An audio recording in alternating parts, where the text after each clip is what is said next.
If you have a passion to create, but every time you find yourself wondering, what do I even want to make? then this video is for you. In this video, I'll break down why creating is worth it, even when it feels pointless at times, and share the questions I ask myself to stop overthinking and start making. If you're worried about wasting time, picking the wrong idea, or embarrassing yourself, let me share some of my recent thoughts on what struggles we face and what I think helps overcome them. Why starting feels so hard. Here's the thing, creating sounds fun on paper until you actually sit down to do it. Then your brain goes into overdrive. You start asking, what platform do I use? What's the perfect first post? What do I even talk about? This mental spiral has a name, analysis paralysis. You overthink every detail, and in the end, you post nothing. You might even end up doom scrolling and labeling that as research or preparation, even though you know deep down it's just avoidance of trying. I get it, the nerves kick in and suddenly you experience the spotlight effect. You feel like the whole world is watching you, judging and criticizing everything that you do. Here's a good reminder, in reality, most people don't care. And the few who notice, the minority who have to say something discouraging to you, those aren't people you want in your corner anyway. So don't waste energy trying to fit into their mold or live by their expectations of what you should or shouldn't do. Because if you do, you'll end up living life for them instead of yourself. And honestly, here's the great part. The majority of people who notice your content will actually root for you. The days when the internet was full of trolls, they're mostly gone.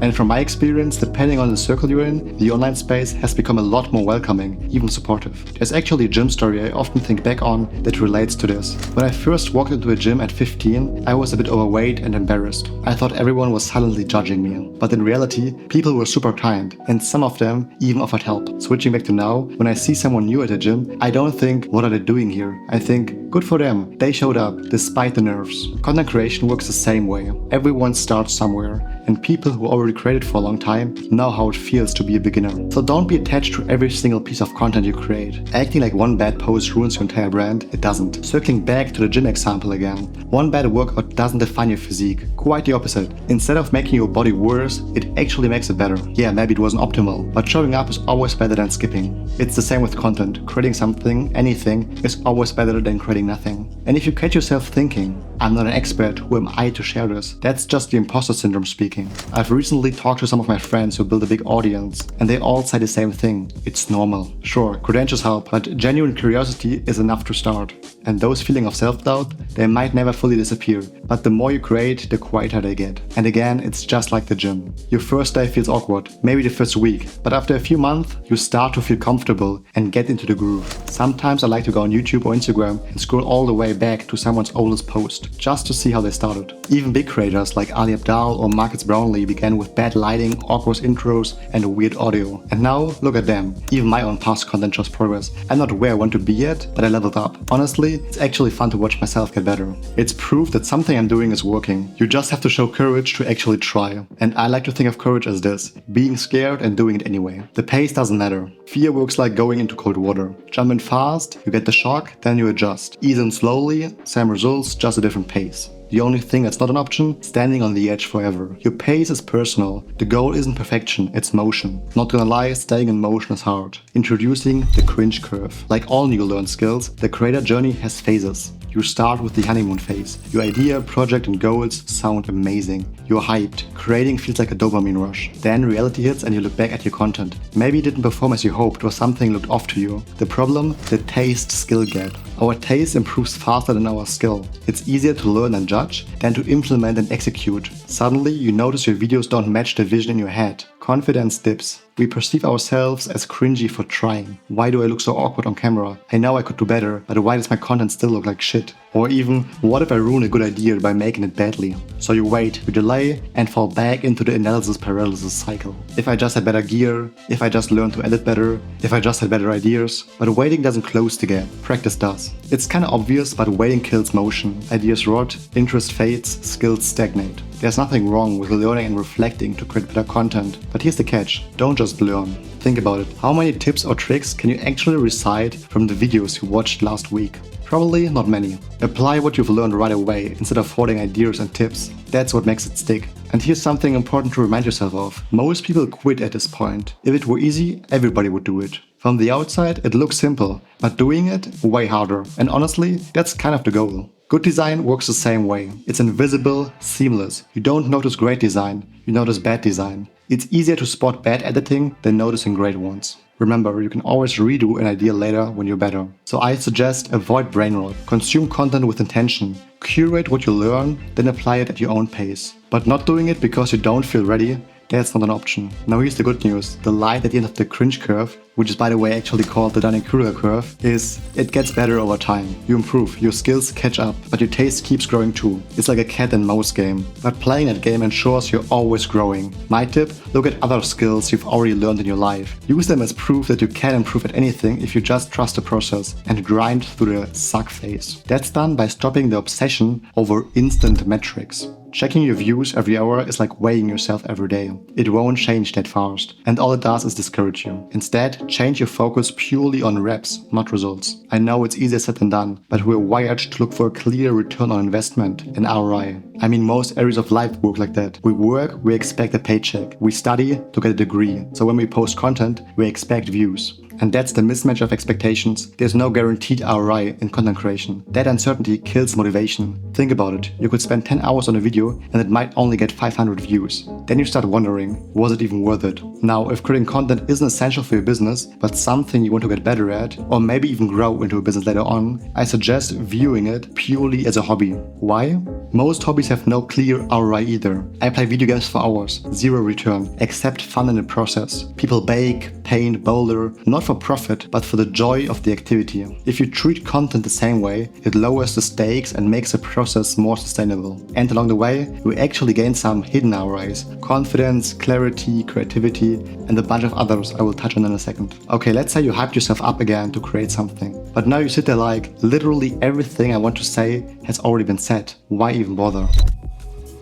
The internet is full of content, right? Exactly, and that's a good thing. That means demand exists. If nobody cared, those topics wouldn't work. The other thing is that we live in a day and age where we don't have an information problem, but a clarity problem. It's easy to find information on demand, but quality, distilled, connected information, that's hard to find. A great view on creating something new is a takeaway from the book Steal Like an Artist by Austin Kleon. Nothing is completely original. Every creative work is influenced by something else, whether ideas, styles, or concepts from others. But here's the key distinction. Don't copy one person's work. That's plagiarism. Borrow from many sources. Take inspiration from different places. Mix those influences and combine them in a way that reflects your own voice, taste, and perspective. That's why I love the idea, instead of trying to pick a niche, to become the niche. That's how you stand out. Actually, looking at brands is the best example for that. What's the real difference between Nike, Adidas, and Puma?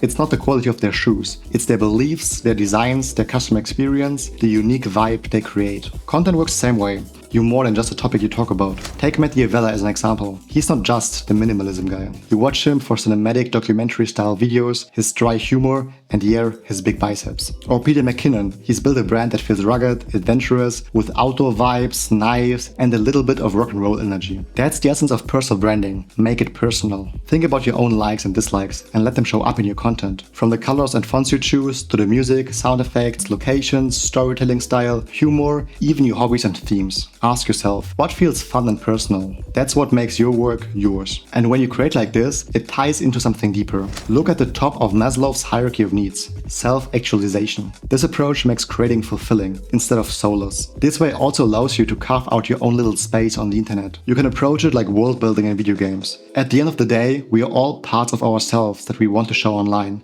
And that's normal. We behave like this with all social circles. We behave differently when we are around family compared to friends or coworkers. But I would argue that the internet, though, is the only social circle where we can build it how we want. It can rather be a fun activity choosing how to portray oneself. One of my favorite creators is GXAce. It's this guy who does camera reviews, but builds his whole channel around this futuristic dystopian world. For me, that's the definition of world building and personal branding. And here's the thing, while you're building and expanding your world, you're also getting in the reps. That means you're creating an archive of content to look back on later. Instead of forcing yourself to come up with something completely original every single time, the habit of documenting your journey takes the pressure off. And honestly, this approach has two major benefits. Firstly, it lets you create in the moment, while you're still figuring things out. Your audience gets to be a part of the journey, your thoughts, and even your emotions right now. Secondly, it gives you nostalgic memories to look back on later. I mean, personally, I love looking at old photos when I was a kid. Pictures my parents took of me, with family, on vacation, or just hanging out with friends. My dad used to make these little videos of his friends whenever they went on their annual motorcycle trips. I remember thinking, hey, that sounds actually super fun to create. And that's one reason why I picked up a camera as a kid, to to capture vacations, just like most of us probably did. But videos, in my opinion, they hold memories in a different way. They let you relive the moment, with music, sound effects, and even color grading to boost the mood or highlight certain emotions. You can look back and see the progress you've made. That's actually why I'm currently considering vlogging as well. Not for views, but as a live archive. Now let's take a deep breath and remind ourselves of this. Content creation is low risk. We act like every post is this fragile, high-stakes thing. It's not. We put this crazy pressure on ourselves to make sure every single thing works. And honestly, that's just us inflating the perceived commitment and value of the activity. We think, if I make this harder, it must mean it's important. But in reality, most people don't care that much. Think about super fans in soccer. They show up to every single match, obsessed with every play, while the rest of the world barely notices. Or those color grading nerds, myself included, who think every pixel matters, while most creators just slap on a lot and call it a day. Now, don't get me wrong, obsession can be great. It's a sign of passion, and that passion is a spark behind intrinsic motivation. That's the flame that keeps us going. But let's chill out for a second and realize something. There's no high stakes here, and that's a good thing. In fact, there are a lot of benefits to creating content, with very few downsides. Earlier I mentioned that there's no guaranteed ROI, but there are plenty of hidden returns that you don't see right away. Besides the thing I've already touched on, like carving out your own space on the internet, following your interests, or using content as a personal branding tool, there are deeper benefits most people overlook. For one, creating content brings clarity to your thoughts. Explaining something to others forces you to condense and structure your ideas. And honestly, the person who benefits most might be you. When you put your ideas out into the world, you create agency. Your thoughts stop living only in your head and start existing in a tangible form. It also gives you room to experiment, to explore what excites you, without taking big risks. You can pivot anytime. And here's a subtle but powerful part. Content can gently push you to take action on things you believe in. For example, publicly committing to something like, I challenge myself to work out for 100 days, can nudge you towards following through. Beyond that, it builds overall skills. Whatever type of content you're making, you're increasing your reps, and that improves your storytelling, your editing, your ability to speak clearly. Those aren't just content skills, they're life skills. Clear communication and idea presentation are essential in every field. And then there are also potential opportunities that present to those who show up. Every video you post is basically a lottery ticket. You never know which one will open a door. Not just financially,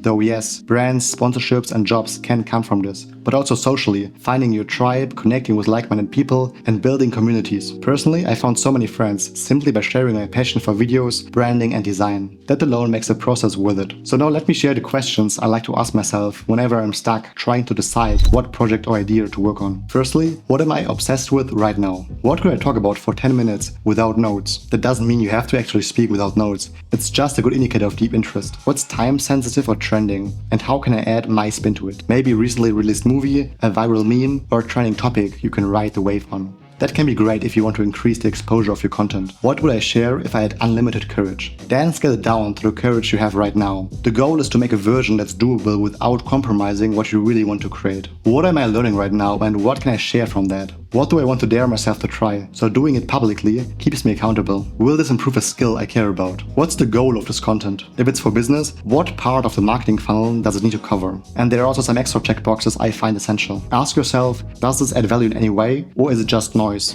Could it help somebody else? I often target my past self as my target viewing persona. Does it help my current self, for example by giving me clarity or letting me express an interest? And does it inspire, educate or entertain? And the most important rule, don't freeze, start messy. Brain dumps, bullet points, voice notes, whatever gets you moving. You can polish later. Momentum matters more than perfection. Remember, the best time to plant a tree was 20 years ago. The second best time is now.